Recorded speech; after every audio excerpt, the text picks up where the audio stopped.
Hello police aspirants, welcome to VS online classes. So వీడియోలోకి వెళ్ళే ముందు ఒక్కసారి నా గురించి నేను ఇంట్రడ్యూస్ చేసుకుంటాను. My name is SS Naveen and my qualifications are BCom, BEd, MA English and economics, MBA HR and finance, LLB high court advocate. So మరి ఇంకా వీడియోలోకి వెళ్దామా? సో ఈరోజు మనం ఈ వీడియోలో అత్యంత ఇంపార్టెంట్ అయినటువంటి మెయిన్స్కి వచ్చేటువంటి మోడల్ క్వశ్చన్స్ అండ్ ఏమేం క్వశ్చన్స్ ఎక్స్పెక్ట్ చేయొచ్చు, ఏమేం క్వశ్చన్స్ గెస్ చేయొచ్చు అనేది చెప్పుకోబోతున్నాం. సో ఖచ్చితంగా వీడియో ఎండ్ వరకు వాచ్ చేయండి. మంచి మంచి టిప్స్ కూడా ఉంటాయి మధ్య మధ్యలో. సో హ్యాపీగా ఒక్కసారి ఒక మంచి ఫ్రెష్ నోట్ తోటి చక్కగా ఒకసారి సిలబస్ అంతా ఒక పేపర్ మీద రాసేసి ఏమేం క్వశ్చన్స్ ఎక్స్పెక్ట్ చేయొచ్చు దాని ప్రకారం ప్లాన్ చేసుకుంటూ వెళ్తే ఎందుకు రాదు సక్సెస్ చూద్దాం. ఈవెంట్స్లో బిజీగా ఉండుంటారని తెలుసు. ఎంత బిజీగా ఉన్నా ఏదో ఒక టైంలో ఈ వీడియో ఖచ్చితంగా మీరు వాచ్ చేస్తారు. మీ దాకా ఈ వీడియో వస్తుందని నేను ఖచ్చితంగా ఎక్స్పెక్ట్ చేస్తున్నాను. మీ దాకా వచ్చినప్పుడు వెంటనే మనలాంటి 10 మందికి షేర్ చేయడం కూడా మంచిది. అండ్ ఒక ఇంపార్టెంట్ పాయింట్ చెప్తాను మీ అందరికీ. సో ఇది ఒక మోటివేషనల్ వీడియో కూడా పాయింట్ ఆఫ్ వ్యూలో కూడా మీకు హెల్ప్ అవుతుంది. ఏంటో తెలుసా? సో ఎవరైతే మీరు మెయిన్స్కి క్వాలిఫై అయ్యారో మొత్తం అప్లై చేసిన వాళ్ళల్లో కేవలం 20% స్టూడెంట్స్ మాత్రమే మెయిన్స్కి పాస్ అయ్యారు. అంటే ఆల్రెడీ 80% స్టూడెంట్స్ని మీరు అధిగమించి వచ్చారు. దాదాపు 80% మీరు సక్సెస్ అయ్యారు. Yes, already you have succeeded 80%. ఇంకా కేవలం మీకు కొన్ని అడుగుల దూరంలోనే మీకు యూనిఫామ్ రాబోతుంది. సో మరి దానికి ఏం చేయాలి అనేది కూడా ఈ వీడియోలో మనం డీటెయిల్గా చూద్దాం.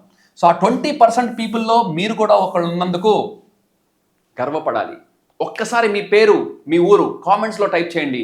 ఎక్కడెక్కడ నుంచి ఈ వీడియోని చూస్తున్నారనేది నాకు తెలియాలి. నేను ప్రత్యేకంగా అబ్జర్వ్ చేసి కుదిరితే నేను ఓన్గా రిప్లై కూడా ఇవ్వడానికి ప్రయత్నిస్తాను.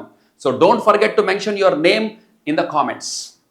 అయితే మరి ఏంటో ఒక్కసారి సిలబస్ అనేది ఒక్కసారి డీటెయిల్గా చూద్దాం. సార్ నేను ప్రిలిమ్స్కి పాస్ అవ్వలేదు సార్, మెయిన్స్ దాకా రాలేదు సార్, అసలు ప్రిలిమ్సే నేను అటెంప్ట్ చేయలేదు సార్, అసలు నేను డిగ్రీ రీసెంట్గా కంప్లీట్ చేశాను సార్, అసలు నాకు పోలీస్ కానిస్టేబుల్స్ గురించి ఐడియా లేదు సార్ అయినే వాళ్ళు కూడా ఈ వీడియో వాచ్ చేయొచ్చు. ఏమో భవిష్యత్తులో మీరు అప్లై చేస్తారేమో, కాబట్టి జాగ్రత్తగా వాచ్. ఓన్లీ ఆ పాస్ అయిన వాళ్ళే వినాలి అని ఏం లేదు. ఎందుకంటే ఎలా అటెంప్ట్ చేయాలనేది తెలుసుకోవడంలో రేపొద్దున ఎవరైనా అడగచ్చు. నాలెడ్జ్ ఈజ్ డివైన్ అంటారు, అందుకనే. సో డివైన్ అంటే దైవత్వం అని అర్థం. ఏదో మూవీలో బ్రహ్మానందం అంటారు నాలెడ్జ్ ఈజ్ డివైన్ అని, అంటే ఎంత తాగితే అంత మంచిదని. అది కాదు. So knowledge is divine. Divine అంటే దైవత్వం, అంటే గొప్పది అని అర్థం. So okay, knowledge is divine. ఈ పాయింట్ ఆఫ్ వ్యూలో ఈ వీడియోని పూర్తిగా వాచ్ చేయండి. నాలెడ్జ్ని ఇంప్రూవ్ చేసుకోండి, ఆ డివైన్నెస్ని ఎంజాయ్ చేయండి. మరి ఇంకా టాపిక్లోకి వెళ్ళినట్లయితే, sir constable exam point of వ్యూలో ఇంపార్టెంట్ క్వశ్చన్స్ వెయిటేజ్ ప్రకారం చెప్పండి సార్. ఎక్కువ వెయిటేజ్ వచ్చినాయి ఫస్ట్ చెప్పండి సార్, నెమ్మదిగా తర్వాత దానికి ట్రిక్స్ ఏం కావాలో కూడా చెప్పండి సార్ అని చాలామంది నాకు మెసేజ్ చేస్తున్నారు. మరి మీ అందరి కోసమే మిత్రమా ఈ video. So first and foremost comprehension passage. Sir comprehension passage మొన్న ప్రిలిమ్స్లో ఎలా ఇచ్చాడు సార్? ఎస్ సార్, మొన్న ప్రిలిమ్స్లో కనుక మీరు చూసుకున్నట్లయితే ఎప్పుడు కూడా కాంప్రహెన్షన్ ప్యాసేజ్ క్వశ్చన్ పేపర్లో ఇంగ్లీష్లో లాస్ట్లో ఇస్తున్నాడు. మరి ఎందుకు సార్ మీరు ఫస్ట్లో చెప్తున్నారు? ఎందుకు ఫస్ట్లో చెప్తున్నారంటే ఎక్కువ వెయిటేజ్ ఉంది కాబట్టి. సో ఎక్కువ వెయిటేజ్ ఉన్నది ఈ 5 మార్క్స్కి కాంప్రహెన్షన్ ప్యాసేజే కాబట్టి. బట్ స్టార్టింగ్ మీరు పేపర్ ఓపెన్ చేయగానే మీకు ఫస్ట్ కనిపించేది వొకాబులరీ. అండ్ నేను దయచేసి చెప్తున్నాను ప్రతి స్టూడెంట్కి, దయచేసి వొకాబులరీ ఫస్ట్ చూడొద్దు. ఎందుకు సార్? వొకాబులరీ అనేది పెద్ద సముద్రం. సో ఆ ఫస్ట్ అది చూడగానే ఒక్కసారి డిమోరలైజ్ అయిపోతారు. అమ్మో నాకు రాని ఇన్నున్నాయా. ఇక అక్కడ నుంచి ఆ పేపర్ స్టార్టింగ్లో మరి ఎక్కడ ఓపెన్ చేస్తే బెటర్ సార్ పేపర్ ఫస్ట్? ఎప్పుడైనా సరే మీకు ఈ పేపర్ ఓపెన్ చేసిన తర్వాత మీరు ఏ ఏరియాలో అయితే స్ట్రాంగ్ ఉన్నారో ఆ ఏరియాని ఫస్ట్ ఒకసారి అటెంప్ట్ చేయండి. సార్ ఇంగ్లీష్లో ఏం స్టార్ట్ చేస్తే బెటర్ సార్? ఇంగ్లీష్లో స్టార్ట్ చేయాల్సింది ఏంటి అంటే జంబుల్ సెంటెన్సెస్, స్క్రాంబుల్ సెంటెన్సెస్ లేదా jumble sentences. 2 to 3 marks expect చేయొచ్చు. జంబుల్డ్ సెంటెన్సెస్ 2 to 3 మార్క్స్ అయితే మీరు ఎక్స్పెక్ట్ చేయొచ్చు. దీనికి చాలా ఈజీ టెక్నిక్ ఉంది. ఏంటో ఆ టెక్నిక్ చెప్తాను. మీకు ఒక సెంటెన్స్ ఇస్తాడు, దాన్ని 5 పార్ట్స్గా డివైడ్ చేస్తాడు, దాన్ని జంబుల్ చేస్తాడు అటు ఇటు. దీన్ని కరెక్ట్ ఆర్డర్ ఏంటో, దాని రైట్ సీక్వెన్స్ ఏంటో మీరు ఐడెంటిఫై చేయాలి. 3, 4, 5, 1 అని, 1, 2, 3, 4, 5 అట్లా రకరకాల ఆప్షన్స్ ఇస్తాడు. దీనికి ఈజీ ట్రిక్, సెకండ్స్లో వచ్చేస్తా ఆన్సర్. ఏంటది అంటే ఫస్ట్ ఒకసారి ఆప్షన్స్ చూడండి. ఆప్షన్స్ చూసి ఎక్కువగా రిపీట్ అయిన నెంబర్ ఏది ఉందో చూసుకోండి ఫస్ట్. ఆ నెంబర్లో మెయిన్ సబ్జెక్ట్ ఉందో లేదో చూసుకోండి. మెయిన్ సబ్జెక్ట్ ఉంది అంటే మ్యాక్సిమం వాటిలోనే ఆన్సర్ ఉంటుంది. అండ్ మెయిన్ సబ్జెక్ట్ వచ్చింది కదా ఏదో టిక్ చేయొద్దు. సెకండ్ ఆర్డర్, ఆ ఆర్డర్ ప్రకారం ఒకసారి చదువుకోండి మొత్తం. సో అంటే ఆప్షన్ టు క్వశ్చన్ వెళ్ళటం చాలా తేలికైంది. ఈజీగా 2 మార్క్స్ 3 మార్క్స్ వచ్చేసినాయి. కాన్ఫిడెన్స్ ఇంకా బూస్ట్ అవుతుంది. నెక్స్ట్ ఇంకా మంచిగా ఆన్సర్ చేయాలని మీకు ఆ కాన్ఫిడెన్స్ అలా కంటిన్యూ అవుతుంది. సో అట్లా మనకి ముందు ఏది స్ట్రాంగ్ ఏరియాస్ ఉన్నాయో వాటిని అటెంప్ట్ చేయాలి. అట్లా అటెంప్ట్ చేసుకుంటూ వెళ్తే it will give you lot of confidence. అక్కడ సేవ్ అయిన టైము మీకు ప్యాసేజెస్ అలాంటి వాటికి యాడప్ చేసుకోవచ్చు. సో అట్లా ప్యాసేజ్ ఒకసారి ఒక లుక్ వేసుకోండి. ప్యాసేజ్ లాస్ట్లో ఉంటుంది. ఈజీగా ఉందా టఫ్గా ఉందా చూసుకోండి. మన ప్రిలిమ్స్లో అయితే థర్డ్ తీశాడు. అంటే సింపుల్గా ఒక మాటలో డెప్త్ ఇచ్చాడు. మంచి డెప్త్ ఇచ్చాడు ప్యాసేజ్. సో ఆ డెప్త్ ఇస్తాడా సార్? ఇవ్వాలి. మనం ఎప్పుడు ఎగ్జామ్ ఈజీ, అందుకనే మరి ఫిల్టరేషన్లో 20% పాస్ అయ్యారు, 80% పోయారంటే దాని అర్థం ఏంటి సార్? రాబోయే రోజుల్లో నేను మరి ఇలాంటి వీడియోస్ వాచ్ చేస్తేనే రాబోయే రోజులకి మీకు హెల్ప్ అవుతుంది. ఇప్పుడు అక్కడ ఫెయిల్ అయ్యాం కదా అని ఎప్పుడు నిరుత్సాహపడి కూర్చోకూడదు. రాబోయేది మన టైమే. So whatever happened is happened. గతం గతః. So what you are going to do from now is most important. That's why past is past, focus on your present. So ఇప్పుడు మీరు ప్రిపేర్ అయితే రాబోయే కానిస్టేబుల్ ఎగ్జామ్స్కి ఈజీగా మీరు ప్రిపేర్ అవుతారు. చాలామంది చేసే పెద్ద మిస్టేక్ ఏంటంటే నోటిఫికేషన్ పడ్డాక స్టార్ట్ చేస్తారు. చాలా పెద్ద మిస్టేక్. అసలు ఇలా రిలాక్స్గా ఉన్నప్పుడే మీరు ప్రిపేర్ అవుతూ నోటిఫికేషన్ పడినప్పుడు జస్ట్ మోడల్ పేపర్స్ రాసేటట్టు ఉండాలి. అది కరెక్ట్ స్ట్రాటజీ.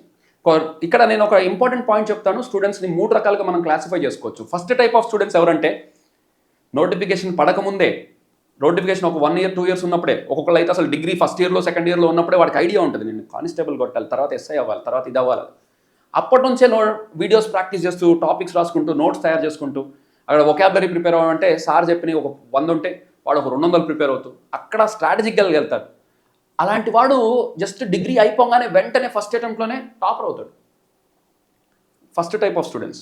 రెండో టైప్ ఆఫ్ స్టూడెంట్స్, ఆ నోటిఫికేషన్ పడిందని వాళ్ళ ఫాదరో బ్రదరో సిస్టరో ఎవరో చెప్తారు, అరే వాడు మా ఫ్రెండ్ అప్లై చేశాడు రా, లాస్ట్ ఇయర్ వచ్చింది.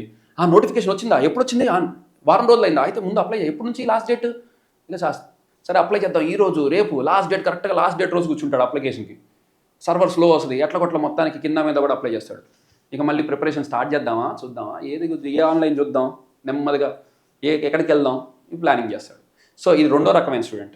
ఇంకా మూడో రకమైన స్టూడెంట్ ఉంటాడు. సో నోటిఫికేషన్ వాళ్ళ బ్రదరో సిస్టరో ఎవరో అప్లై చేసి ఉంటారు వాడి కోసం.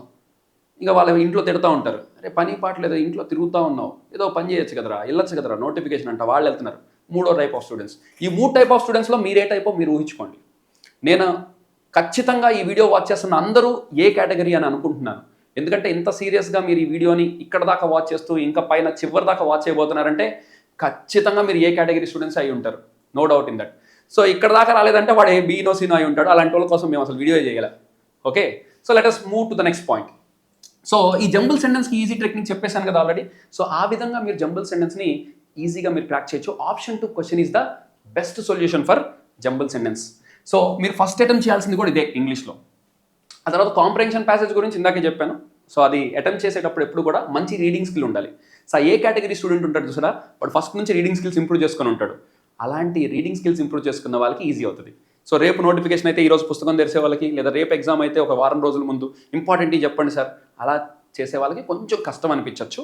బట్ అయినా సరే అలాంటి వాళ్ళ కోసం కూడా కొన్ని టెక్నిక్స్ ఉన్నాయి, లాస్ట్ మినిట్లో పనికొచ్చేవి, అవి కూడా చెప్తాను, వీడియో చివరి దాకా వాచ్ చేయండి. సో నెక్స్ట్ పాయింట్ వచ్చేటప్పటికి జంబుల్ సెంటెన్స్ తర్వాత మోస్ట్ ఎక్స్పెక్టెడ్ క్వశ్చన్స్లో మీరు ఎక్స్పెక్ట్ చేసేది బ్లాంక్స్. సార్ బ్లాంక్స్ అంటే ఏమి ఇస్తాడు సార్? ఎస్, కొంచెం ఎక్కువ వెయిటేజ్ కూడా ఉంది బ్లాంక్స్కి. బ్లాంక్స్లో డ్యామ్ షూర్గా మొన్న ప్రిలిమ్స్ ఏదైతే ఇచ్చాడో అదే ప్యాటర్న్ ఇవ్వచ్చు. ఇక్కడ 2 స్ట్రాటజీస్ అండి మెయిన్స్కి ప్రిపేర్ అయ్యే వాళ్ళకి. ఒకటి, మీరు గత పరీక్షల్లో చూసుకుంటే గతంలో అదే ప్రభుత్వం ప్రిలిమ్స్ పెట్టింది, అదే ప్రభుత్వం మెయిన్స్ పెట్టింది. అలాంటప్పుడు ఏం చేశాడంటే అసలు క్వశ్చన్ ఆర్డర్ కూడా మార్చలేదండి. సేమ్ ప్రిలిమ్స్లో ఏం ఆర్డర్ ఇచ్చాడో మెయిన్స్లో కూడా అదే ఆర్డర్ ఇచ్చాడు. సో గత పరీక్ష చూసుకుంటే మరి ఈసారి ఏమైంది, ప్రిలిమ్స్ గత ప్రభుత్వం పెట్టింది, మెయిన్స్ వచ్చేటప్పటికి ప్రభుత్వం మారింది. సార్ అయితే మారుతుందా సార్? క్వశ్చన్ మార్కే, నేనేం చెప్పను. అయితే సేమ్ అదే ప్యాటర్న్ ఫాలో అవుదాం, అదే ఎగ్జామ్ సెట్ చేసిన వాళ్ళకి ఇస్తే అదే ప్యాటర్న్ వాడచ్చు. లేదు అది మేము ఎందుకు ఫాలో అవ్వాలి అని అనుకుంటే ప్యాటర్న్ కొంచెం మార్చచ్చు. ఈ పాయింట్ దృష్టిలో పెట్టుకోండి. అది ఖచ్చితంగా చెప్పలేం. మరి మీరు ఎట్లా చెప్తున్నారు sir? This is purely based on previous examination, ప్రిలిమ్స్ని బేస్ చేసుకొని అంచనా వేసినటువంటిది. సో ఆ అంచనా ప్రకారం చూసుకుంటే ఆర్టికల్స్ ఖచ్చితంగా 2 మార్క్స్కి మీరు ఎక్స్పెక్ట్ చేయొచ్చు, 1 మార్క్ లేదా 2 మార్క్స్. నెక్స్ట్ ప్రిపోజిషన్ లేదా ప్రిపోజిషన్స్ 2 మార్క్స్ వరకు ఎక్స్పెక్ట్ చేయొచ్చు. Next tenses, next clauses. So ఈ రెండింటి మీద మీరు 2 to 3 మార్క్స్ ఎక్స్పెక్ట్ చేయొచ్చు, టెన్సెస్ అండ్ క్లాజెస్. దీన్నే వర్బ్ ఫార్మ్స్ అని కూడా అంటారు. సో మీరు ఒక్కొక్కసారి ఒక్కొక్కలాగా, అంటే ఖచ్చితంగా ఇదే మార్క్ కాదు, ఒక మార్క్ అటు ఇటు ఉంటుంది ఎప్పుడు. సో సార్ మొన్న ఒక దగ్గర చెప్పారు సార్, మరి అక్కడ 4 మార్క్స్ అన్నారు సార్, ఇక్కడ ఏంటి సార్ 3 మార్క్స్ అన్నారు. ఒక మార్క్ అటు ఇటు వేరియేషన్ ఉంటుందని నేను ముందే చెప్తున్నాను స్పష్టంగా. సో ఎగ్జాక్ట్గా మనం ఇదే అని చెప్పి బ్లైండ్గా వెళ్ళొద్దు. సో ఓవరాల్ ఏది ఏమైనా బ్లాంక్స్ మీద రఫ్లీ మీరు ఒక 6 to 8 మార్క్స్ వరకు ఎక్స్పెక్ట్ చేయొచ్చు. సో బ్లాంక్స్ మీద మీరు రఫ్గా ఒక 6 to 8 మార్క్స్. ఒక్కొక్కసారి ఫ్రేజల్ వర్బ్స్ కూడా ఇస్తాడండి. అయితే ఫ్రేజల్ వర్బ్స్ అనేది బ్లాంక్స్లో పార్ట్గా తీసుకుంటే దీనికి ఒక 2 మార్క్స్, లేదా విడిగా కూడా మనం రాసుకోవచ్చు. ఫ్రేజల్ వర్బ్స్ మీద విడిగానే తీసుకోవచ్చు, దీనిలో అయినా కలిపేసుకోవచ్చు. నెక్స్ట్ తర్వాత ఫ్రేజల్ వర్బ్స్ వీటితో పాటుగా మీకు ఎక్కువగా ఎగ్జామ్స్లో one of the most expected ఏరియాస్లో ఒకటి గ్రామర్ పాయింట్ ఆఫ్ వ్యూలో చూసుకున్నట్లయితే, ఈ రెండు విడిగా ఎందుకు రాస్తున్నానంటే గ్రామర్లోనే ఇవంతా ఒక ఎత్తు అయితే ఇది విడిగా ఉంటాయి. ఏంటవి అంటే active voice, passive voice. So active voice, passive voice 2 marks expect చేయొచ్చు. అయితే గత పరీక్షలో అప్ టు 3 కూడా వెళ్ళాడండి. సేమ్ ప్రీవియస్ ప్రిలిమ్స్ ప్రకారం వెళ్తే 2 మార్క్స్. నేను వాళ్ళ ట్రెండ్ ఎందుకు ఫాలో అవ్వాలి, నేను మారుస్తానంటే 3 మార్క్స్ ఇవ్వచ్చు. Next direct indirect speech. Direct indirect speech. So direct indirect స్పీచ్కి వచ్చేటప్పటికి same 2 marks to 3 marks expect చేయొచ్చు. అండ్ సార్ నేను చాలా దూరంగా ఉన్నాను సార్, నేను గుంటూరు దాకా రాలేనండి. అసలు గుంటూరు దాకా రాగలిగితే వచ్చేసేయండి. సో కింద స్క్రోలింగ్ అవుతున్న నెంబర్ లేదా వీడియోలో లేదా యూట్యూబ్లో మీకు ఉన్నటువంటి నెంబర్ని పట్టుకొని హ్యాపీగా గుంటూరు వచ్చేసి మనకి ఇన్స్టిట్యూట్లో ఉండి మెయిన్స్కి మేము సపరేట్ బ్యాచ్ కూడా వేస్తాం. హ్యాపీగా ఉండి ఇక్కడ నేర్చుకోండి. So you come and meet me. నేను ప్రత్యేకంగా మిమ్మల్ని కలిసి వ్యక్తిగతంగా కూడా మాట్లాడతాను. మీకు ఛాన్స్ ఉంటే గుంటూరుకి రాగలిగితే. ఇక్కడ హాస్టల్ ఫెసిలిటీస్ ఉన్నాయి, అన్ని ఫెసిలిటీస్ ఉన్నాయి. లేదు సార్ నేను గుంటూరు దాకా రాలేనండి, నేను ఎక్కడో ఉన్నాను సార్, వైజాగ్లో ఉన్నాను సార్, హైదరాబాద్లో ఉన్నాను సార్, కానీ మెయిన్స్కి ప్రిపేర్ అవుతున్నాను సార్ అని అనుకునే వాళ్ళు హ్యాపీగా ముందు ఆన్లైన్ కోర్స్ పర్చేస్ చేయండి. మీరు ఈవెంట్స్ ఇవన్నీ మానకుండా మీ వర్క్ మీరు చేసుకుంటూ నెమ్మదిగా మేము మోస్ట్ అప్డేటెడ్ చాలా చోట్ల సార్ నేను మీ వీడియోని ఎక్కడ కొన్నాను సార్, అక్కడ కొన్నాను ఇక్కడ కొన్నాను అని అంటూ ఉంటారు. సో కొంతమందికి ఎప్పుడో చేసిన పాత వీడియోస్ని ఇంకా చెట్టు పేరు చెప్పి కాయలు అమ్ముకుంటున్నట్టు అమ్ముకుంటూ ఉంటారు. వాళ్ళని ఒక మాటలో చెప్పాలంటే బాగోదు ఇక్కడ వీడియోలో. కాబట్టి I don't want to comment about them. So most updated videos ఎక్కడ ఉన్నాయో అవి మీరు తీసుకోండి. సో ఇక్కడ ఈ ప్లాట్ఫామ్లో ఫైనల్ అండ్ మోస్ట్ అప్డేటెడ్ వీడియోస్ని నేను మీకు అందిస్తాను. So you can get the most updated videos from here. So ఖచ్చితంగా మీరు అప్డేటెడ్ క్వశ్చన్స్ తోటి అండ్ ఏదైతే ఎగ్జామ్కి బాగా ఇంపార్టెంటో రాబోయే ఫస్ట్ వెయిటేజ్ ప్రకారంగా నేను వీడియోస్ చేసుకుంటూ వెళ్తాను. కొన్ని చోట్ల ఎట్లా ఉన్నాయంటే సిలబస్ పాయింట్ ఆఫ్ వ్యూలో అట్లా ఏదో వాడికి ఇష్టం వచ్చినట్టు, వాడు ఎవడో చదువుకున్నాడు కూడా కాదు, ఎవడో పెడతా ఉంటాడో ఆర్డర్ ప్రకారం వెళ్ళిపోతూ ఉంటాయి. సో అలా ఉన్నాయి కూడా ఉన్నాయి. అట్లా కాకుండా ఇక్కడ మేము ఎడ్యుకేటెడ్గా జాగ్రత్తగా స్టూడెంట్స్ యొక్క వెయిటేజ్ని పాయింట్ ఆఫ్ వ్యూలో పెట్టుకొని ఒక సిస్టమేటిక్ ఆర్డర్లో పెట్టుకుంటూ వస్తాం. ఆ ఆర్డర్లో మీరు చదువుకోండి. వెయిటేజ్ పాయింట్ ఆఫ్ వ్యూలో హ్యాపీగా కంఫర్టబుల్గా రేపు రాబోయే ఇంకా మీరు వ్యక్తిగతంగా కూడా మమ్మల్ని అప్రోచ్ అవ్వడానికి నేను గుంటూరులో అవైలబిలిటీలో ఉంటాను. You can come over here and discuss. Last time అయితే చాలామంది మన హోమ్ గార్డ్స్ చాలామంది నన్ను కలిశారు అండ్ వ్యక్తిగతంగా కాల్స్ చేశారు, మెసేజ్ చేశారు. Sir we are missing you a lot sir. So మీకు వచ్చి రావాలని సార్, కానీ ఈవెంట్స్లో బిజీగా ఉన్నామని రీసెంట్గా కూడా కొంతమంది కాల్స్ చేశారు. But still I'm always there, I will be always available for you. You can come over here.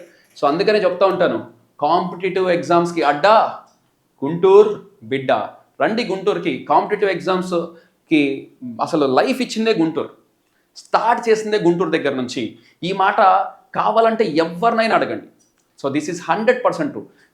నేను అసలు పుట్టలేదు కూడా కాంపిటేటివ్ ఎగ్జామ్స్ గుంటూరులో ఎక్స్ట్రాడినరీగా ఉండేటప్పుడు. మన తెలుగు రాష్ట్రాల్లో ఎక్కడెక్కడి నుంచి వచ్చేవాళ్ళు గుంటూరుకి. అలాంటి పేరు, ఎడ్యుకేషన్ హబ్ అనేటువంటి పేరుతోటి వెలిగిపోయినటువంటి ఊరు. That's the greatness. చిల్లీస్ తర్వాత ఫైర్ అంటారు కదా, ఫైర్ కాదు వైల్డ్ ఫైర్ ఇది. సో అట్లా ఉంటుంది. సో ఎనీవేస్ అట్లా మీరు రండి ఖచ్చితంగా. We will provide you everything, we will guide you everything and we will give you what ever you want.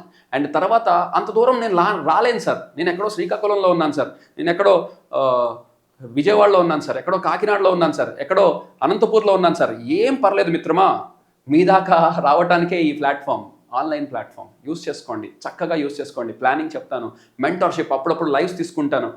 మీరు ఎప్పుడు మీకు ఇంకేమైనా డౌట్స్ ఉన్నా కూడా కామెంట్స్లో హాయిగా టైప్ చేయండి. మీకు ఏమైనా డౌట్స్ ఉన్నా కూడా వ్యక్తిగతంగా నేను మీరు ఒకవేళ రాలేకపోతే కామెంట్స్ని చదివి నేను ఆన్సర్ చేయడానికి ట్రై చేస్తాను. Okay, whatever I can do I will do for you, wherever I am I will be thinking about you. మీ గురించి నేను ఆలోచిస్తూనే ఉంటాను అండ్ మీకు ఎలా కంటెంట్ అందించాలో ప్లాన్ చేస్తూనే ఉంటాను. సో విషయం అయితే అది. మరి active voice, passive voice, direct indirect, ఈ రెండింటికే దాదాపు 4 to 6 మార్క్స్ మీరు ఎక్స్పెక్ట్ చేయొచ్చు. అంత ఇంపార్టెంట్ టాపిక్స్. చాలా ఈజీగా షార్ట్ కట్స్ తోటి యాక్టివ్ వాయిస్, ప్యాసివ్ వాయిస్, ఒక చిన్న టేబుల్ సాయంతో మనం యాక్టివ్ వాయిస్, ప్యాసివ్ వాయిస్ని మ్యాక్సిమం మార్క్స్ తెచ్చుకోవచ్చు. సో ఆ టెక్నిక్ కూడా చెప్తాను. నెక్స్ట్ తర్వాత సరే గ్రామర్ అంతా బాగానే ఉంది సార్, మరి తర్వాత ఇంకేమైనా ఉన్నాయా సార్ గ్రామర్ కాకుండా అంటే, రెండోది vocabulary. One of the most important and expected questions మనకి వొకాబులరీ. గ్రామర్తో పాటుగా వొకాబులరీ ఎందుకు అంత ఇంపార్టెంట్ అంటే, మీకు ఒక చిన్న మాటలో చెప్తాను. మనం ఇంగ్లీష్ మొత్తాన్ని 2 పార్ట్స్గా డివైడ్ చేసుకోవచ్చు. ఇంగ్లీష్లో మీరు రాయబోయే ఎగ్జామ్ని మీరు 2 పార్ట్స్గా సింపుల్గా డివైడ్ చేయొచ్చు. ఒకటి గ్రామర్, ఇందాక చెప్పుకున్నది అనుకుంటే, సో గ్రామర్ అనుకుంటే. రెండోది వచ్చేటప్పటికి వొకాబులరీ. ఇందాక చూసాం గ్రామర్ మీద దాదాపుగా 15 to 20 క్వశ్చన్స్ మధ్య మధ్యలో ఇంచుమించుగా వచ్చేసింది. గ్రామర్ నుంచి 15 to 20 క్వశ్చన్స్. మరి వొకాబులరీ సార్, వొకాబులరీ మీద 10 to 15 క్వశ్చన్స్ ఎక్స్పెక్ట్ చేయొచ్చు. మరి ఇంగ్లీష్ మొత్తం 30 మార్క్స్ అంటే మరి మెయిన్స్లో శాసిస్తుంది. సిండికేట్ మొత్తానికి అడ్డా ఇదే. సో సిండికేట్ మొత్తాన్ని శాసిస్తుంది ఇంగ్లీష్. కాబట్టి ఖచ్చితంగా మీరు జాగ్రత్తగా ప్లాన్ చేసుకోకపోతే దెబ్బతినే అవకాశం ఉంటుంది. సో మరి వొకాబులరీ పరిస్థితి ఏంటి సార్? 10 to 15 మార్క్స్ అన్నారు, ఏమి ఇస్తారండి? సో అసలు పేపర్ ఓపెన్ చేయగానే ఫస్ట్ మీకు అన్ని సబ్జెక్ట్స్లో కల్లా ఫస్ట్ కనిపించేది ఇంగ్లీష్. ఆ ఇంగ్లీష్లో ఫస్ట్ కనిపించేది ఇదే వొకాబులరీ. ఫస్ట్ బిట్ ఏముంటుందో చెప్తాను. Identify the synonym of the given underline word అని. అండర్లైన్ ఇచ్చినటువంటి ఆ పదం ఏదైతే ఉందో దాని యొక్క సినోనిమ్ చెప్పండి అంటే ఫస్ట్ క్వశ్చన్ అదే ఉంటుంది. వర్డ్ ఏమి ఇస్తాడు సార్ అది కూడా చెప్పండి, అది చెప్పలేము. ఏవైనా ఇవ్వచ్చు, వేలల్లో ఉన్నాయి. సో మరి ఆ వేలల్లో ఉన్నాయి మేము ఎలా ప్రిపేర్ అవ్వాలి సార్? మీకోసం కొన్ని వీడియోస్లో వొకాబులరీలో ఇంపార్టెంట్ మోస్ట్ ఎక్స్పెక్టెడ్ క్వశ్చన్స్ని నేను తయారు చేస్తున్నాను. వాటిలోంచి ఇచ్చే అవకాశం కొంచెం ఎక్కువ ఉంటుంది. సో వీడియోస్ వొకాబులరీ మీద ఎన్ని కుదిరితే అన్ని చేయడానికి నేను ప్లాన్ చేస్తున్నాను. అందుకని అసలు వొకాబులరీ మీదే మనం ఫోకస్ చేద్దాం ఫస్ట్. ఎందుకంటే మరి స్టూడెంట్స్ అంటే గ్రామర్లో ఎట్లా కొట్టేస్తారు, ఎలాగోలా గెస్ట్ చేస్తారు, ఆప్షన్స్ అది చేసి ఏదో చేస్తారు. కానీ స్టూడెంట్స్ స్ట్రగుల్ అయ్యేది వొకాబులరీ అండ్ టీచర్ స్ట్రగుల్ అయ్యేది కూడా వొకాబులరీ. అదేంటి సార్? మరి అదే కదా, అందుకనే కదా ఎక్కడ వొకాబులరీ చెప్పట్లా. సో వొకాబులరీ ఎక్కడ చెప్తున్నారు, ఎన్ని చెప్తున్నారు ఒకసారి మీరు ఊహించుకోండి. అసలు వొకాబులరీకి ఎన్ని క్లాసెస్ చేస్తున్నారు? మీరు చాలా క్లాసెస్ అటెండ్ అయి ఉంటారు కదా. ఎన్ని క్లాసెస్ అటెండ్ అయ్యారు వొకాబులరీకి? ఒక్కసారి రీల్ వేసుకోండి. ఏం చెప్పుంటారు వొకాబులరీ అప్పుడు? వొకాబులరీ మీరు చదువుకోండి, ఇంటి దగ్గర చదువుకోండి. అది ఇంటి దగ్గర చదువుకున్నవాడు ఇక్కడికి ఎందుకు వస్తాడు? ఆ నాలెడ్జే ఉంటే, వొకాబులరీ నాలెడ్జే ఉంటే కనీసం అలా చెప్పించేవాళ్ళు ఎవరైతే ఆ సో కాల్డ్ విద్యావేత్తలం డైరెక్టర్స్ అని చెప్పుకుంటుంటారో వాళ్ళు కొంచెం ఆలోచించాలి. అసలు స్టూడెంట్కి రాందిదైతే దానికి నేను ఎన్ని గంటలు ఇవ్వాలి? కొంచెం ఆలోచించుకోవాల్సిన విషయమే. ప్రతి ఒక్కళ్ళు దాన్ని దృష్టిలో పెట్టుకోవాలి. సో స్టూడెంట్స్కి అవసరమైన దానికి టైం ఇవ్వకుండా వాడికి అవసరం లేని దానికి ఎక్కువ టైం ఇచ్చుకొని just playing with the lives of the students. I hope మీరు ఈ పాయింట్ని ఖచ్చితంగా గుర్తుపెట్టుకుంటారని నేను ఆశిస్తున్నా. మరి ఎలా ప్రిపేర్ అవ్వాలి సార్ చూద్దాం. సో వొకాబులరీకి ఎక్కువగా ఇచ్చేది సినోనిమ్స్. సో సినోనిమ్స్ సినోనిమ్స్ ఎలా ఇస్తాడు సార్? ఒక్కొక్క ఎగ్జామ్లో ఒక్కొక్కలాగా ఉంది. మరి కానిస్టేబుల్ ఎలాగో చూద్దాం. సపోజ్ బ్యాంక్ ఎస్ఎస్యూ అయితే డైరెక్ట్గా వర్డ్ అడిగి దాని మీనింగ్ అడుగుతాడు, ఆపోజిట్ అడుగుతాడు. కానీ మన కానిస్టేబుల్ వాళ్ళకి ఒక అదృష్టం, ఒక సెంటెన్స్ ఇస్తున్నాడు, ఆ సెంటెన్స్లో ఒక వర్డ్ని అండర్లైన్ చేసి దాని మీనింగ్ ఏంటని అడుగుతున్నాడు. సో ఇలా ఇస్తే మీకు ఇంకా హ్యాపీ. దీనికి ఒక షార్ట్ కట్ ఈజీ టెక్నిక్ ఉంది. ఏంటో ఆ ఈజీ టెక్నిక్? అసలు నాకు తెలియని వర్డ్ ఇచ్చాడు సార్ ఎగ్జామ్లో, అసలు ఆ వర్డ్ ఏదో నాకు తెలీదు, చదివినా అర్థం కావట్లేదు సార్, నాకు నోరు తిరగట్లేదు సార్. అప్పుడు ఆ వర్డ్ ప్లేస్లో కింది చిన్న 4 ఆప్షన్స్లో ఒక్కొక్కటి సబ్స్టిట్యూట్ చేస్తుంది. ఏది చదవటానికి మీకు కొద్దో గొప్ప అర్థం అవుతుందో అది టిక్ చేసేయండి. That's it. నెగిటివ్ మార్కింగ్ లేదుగా. So why to worry, go ahead, use it. అసలు వదిలేయటం కంటే బెటరే కదా. ఓకే, సో కొన్ని ఎగ్జామ్స్లో నెగిటివ్ మార్కింగ్ ఉంటుంది, అది నోటిఫికేషన్లో మీరు స్పష్టంగా చూసుకోవాలి. ఇప్పుడు ఫర్ ఎగ్జాంపుల్ కొన్నిసార్లు నెగిటివ్ మార్కింగ్ ఉంది అంటారు. అలాంటప్పుడు కొంచెం జాగ్రత్తగా ఆలోచించి గెస్ చేసి అటెంప్ట్ చేయాలి. సో అది మాత్రం గుర్తుంచుకోవాలి. నోటిఫికేషన్లో చూసుకోండి ఒకసారి నెగిటివ్ మార్కింగ్ ఉందా లేదా, దాన్ని బేస్ చేసుకొని మీరు జాగ్రత్తగా అటెంప్ట్ చేయండి. మరి సినోనిమ్స్ అనుకున్నాం. తర్వాత రెండోది యాంటోనిమ్స్. సో యాంటోనిమ్స్ వచ్చేటప్పటికి ఆపోజిట్ వర్డ్. ఇది కూడా సెంటెన్స్ ఇస్తున్నాడు. ప్రిలిమ్స్లో చూస్తే కనుక ఒక సెంటెన్స్ ఇచ్చి అండర్లైన్ చేసి దాని మీనింగ్ ఆపోజిట్ అడిగాడు. సార్ ఈసారి మరి గవర్నమెంట్ మారింది సార్, మోడల్ మారిస్తే సార్, నేను అనుకోవటం 90% మార్చాలి, 90% మార్చాలనుకుంటున్నా. ఒకవేళ మార్చినా ఎస్ఎస్సి ప్రిపేర్ అవ్వండి. ఎస్ఎస్సి, సిజిఎల్, సిహెచ్ఎస్ఎల్ దానిలో ఉండే వొకాబులరీ స్టాండర్డ్ మనకి కానిస్టేబుల్కి చాలా హెల్ప్ అవుతుంది. సో ఆ స్టాండర్డ్స్లో ప్రిపేర్ అవటం, నేను అలాంటి వీడియోస్నే, అలాంటి వొకాబులరీనే నేను మీ దగ్గర తీసుకొస్తాను. అండ్ అవన్నీ హ్యాపీగా కంఫర్టబుల్గా ప్రాక్టీస్ చేద్దాం. సో ఆ స్ట్రాటజీ మీకు బాగా వర్క్ అవుతుంది. ఎగ్జామ్స్ బాగా దగ్గరికి వచ్చినప్పుడు లైవ్ కూడా ప్లాన్ చేద్దాం అనుకుంటున్నాం. Will plan it. So antonyms, synonyms, next తర్వాత one word substitutions, one word substitutes, ఇది కూడా 2 మార్క్స్కి ఇస్తున్నారు. సో యాంటనిమ్స్ ఒక 2 మార్క్స్, సినోనిమ్స్ ఒక 2 మార్క్స్, వన్ వర్డ్ సబ్స్టిట్యూషన్స్ ఒక 2 మార్క్స్. నెక్స్ట్ తర్వాత idioms and phrases, idioms and phrases. So మొన్న ప్రీవియస్ ఎగ్జామ్లో చూసుకుంటే ఇది కూడా 2 మార్క్స్ ఇచ్చాడు. తర్వాత స్పెల్లింగ్స్, ఇది ఒక 2 to 3 మార్క్స్ ఎక్స్పెక్ట్ చేయొచ్చు. ఓవరాల్ అయితే మీరు చూసుకుంటే 5 to 10 వేసుకున్నా 5, ఒకవేళ ఎక్కడన్నా ఒక మార్క్ పెంచినా, అంటే అందుకని చెప్పాను 10 నుంచి 15 మార్క్స్ వరకు మీరు ప్యూర్గా వొకాబులరీ బేస్డ్ క్వశ్చన్స్ని ఎక్స్పెక్ట్ చేయొచ్చు. మరి 10 to 15 అంటే దాని వెయిటేజ్ ఏంటి? సో అది గుర్తుపెట్టుకొని దానికి ఎంత టైం ఇవ్వాలో అంత టైం కనీసం ఇప్పటి నుంచి అన్నా ఇవ్వండి. ఇది ఎవరికి అర్థం అవ్వాలో వాళ్ళకి అర్థమైతే చాలు. So directors especially please give sufficient time for the vocabulary and teachers. So మీకు కూడా ఒక రిక్వెస్ట్. సో ఖచ్చితంగా మన ముందరే స్టూడెంట్స్కి ఫెసిలిటేట్ చేయడానికి. సో ఐ హోప్ ఆల్రెడీ ఇలా వొకాబులరీ మీద చాలా మంచిగా చెప్పేవాళ్ళు చాలామంది ఉన్నారు. వాళ్ళందరికీ big salute and bow. And అలా చేయని వాళ్ళు ఎవరు ఉంటే దయచేసి స్టూడెంట్స్కి వొకాబులరీ అవసరమైనంత నేర్పించడం మన బాధ్యత. So let us focus on the vocabulary and teach as much as possible for the students. Okay, overall అయితే అది. మరి సిలబస్ పాయింట్ ఆఫ్ వ్యూలో ఎన్ని మార్క్స్కి వచ్చినాయి ఏంటి అనేది మీకు ఒక ఓవర్వ్యూ అయితే వచ్చింది అనుకుంటున్నా. ఇంకా ఏమన్నా మీకు డౌట్స్ ఏమైనా ఉంటే will be available. So let us know in the comments and we will discuss. ఇంకా అప్డేట్స్ కూడా మీకు రాబోయే రోజుల్లో ఒక్కొక్క టాపిక్ మీద డీటెయిల్గా అప్డేట్ చేసుకుంటూ ఒక్కొక్క ఏరియా గురించి కూడా భవిష్యత్తులో చిన్న చిన్న షార్ట్స్ అండ్ వీడియోస్ కూడా చేయడానికి మేము ప్లాన్ చేస్తున్నాం. And as soon as possible మీ అందరికీ అందిస్తానికి ట్రై చేస్తున్నాం. అండ్ ఇప్పుడు ఆన్లైన్ కోర్స్ కూడా మీరు కంఫర్టబుల్గా పర్చేస్ చేసుకోవచ్చు. సో త్వరగా యాజ్ ఎర్లీ యాజ్ పాసిబుల్ మీరు ఇవి ప్లాన్ చేసుకోండి అండ్ నోట్స్ పెట్టుకొని. టైం ఎక్కువ లేదు మిత్రమా, సో త్వరపడండి. సరే ఇప్పుడు కాదు సార్ నేను నెక్స్ట్ అటెంప్ట్కి ప్రిపేర్ అవుతున్నాను, నో ప్రాబ్లం, రిలాక్స్. ఇప్పటి నుంచి రిలాక్స్గా ప్రిపేర్ అవ్వండి. సో తొందరపడకుండా రిలాక్స్గా ప్రిపేర్ అవ్వండి. సో అట్లా మీరు ప్లాన్ చేసుకొని స్ట్రాటజికల్గా అనుకున్నది సాధించండి. సో వీడియో ఎండ్ వరకు వాచ్ చేసినందుకు మీకు ఒక చిన్న సర్ప్రైజ్. సో మీరు కనుక ఈ వీడియోని మీకు తెలిసిన గ్రూప్స్లో మీకు తెలిసిన ఫ్రెండ్స్ అందరికీ షేర్ చేసి ఆ స్క్రీన్ షాట్ని కనుక మీరు తీసుకొస్తే ఖచ్చితంగా మీకు ఆన్లైన్ కోర్సులో కానీ ఆఫ్లైన్ కోర్సులో కానీ మేము ఒక ఆఫర్ని పెడుతూ ఆ ఆఫర్స్ అందించినప్పుడు వీరికి ప్రయారిటీ ఇస్తూ మేము కోర్స్ని ఇద్దామని అనుకుంటున్నాం. సో మీరు ఫిజికల్గా కావాలంటే వచ్చి కూడా మీరు అటెంప్ట్ చేసుకోవచ్చు, లేదా ఆన్లైన్ కావాలంటే online. What ever you choose, we are there to give you the best. Thank you. That's it for now. Here is your SS Naveen signing off for today. Catch you up in the next video.